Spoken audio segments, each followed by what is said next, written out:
Alright guys, don't forget to subscribe, like, and comment. That will help the channel grow and it will make me keep going, guys. See you. Alright guys, so for this new diorama, we're gonna do the Last Night on Earth Batman from the comic book. Also, we're gonna use different techniques. We're gonna use air dry clay, and we're gonna use little wood boards that I bought at Michael's for like $7-8. Comes in a package of 2. The clay is like $9 at pretty much anywhere you go and look for clay, it's about the same price.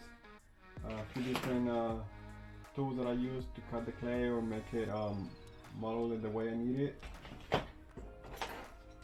In different places, it could be plastic or metal tools depending on what you decide to buy. So yeah guys, let's see what comes out of it.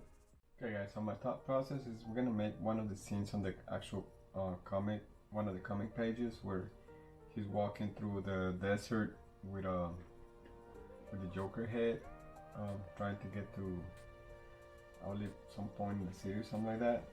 So we're gonna make that scene, but we're gonna use the clay to make a little bit of, to give a little bit of shape to the actual ground, and then we're gonna go from there.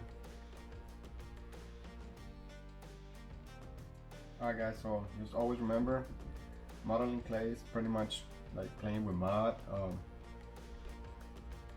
Pretty much it gets dry quickly, so you gotta shape it as soon as you can. Always use a little bit of water. It always helps to like bring it back to life if it does go dry on you, and also makes it easier to shape it to whatever shape you need. So that's the quick reminder.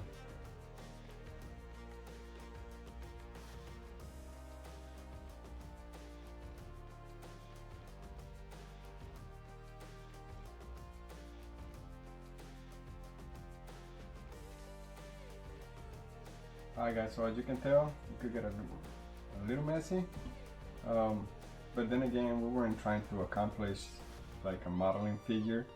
We're just trying to accomplish like a little bit of ground levels, different kind of ground levels, so we can then keep on going.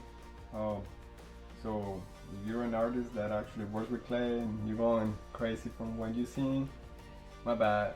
I don't always work with this, and I'm not an expert on it. But then again, for what I needed it, is working out. So let's keep on going and we'll go from there.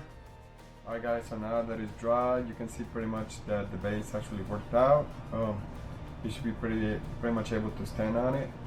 And yeah guys, stay tuned for the follow-up so we can see the next steps. Don't forget to like and subscribe.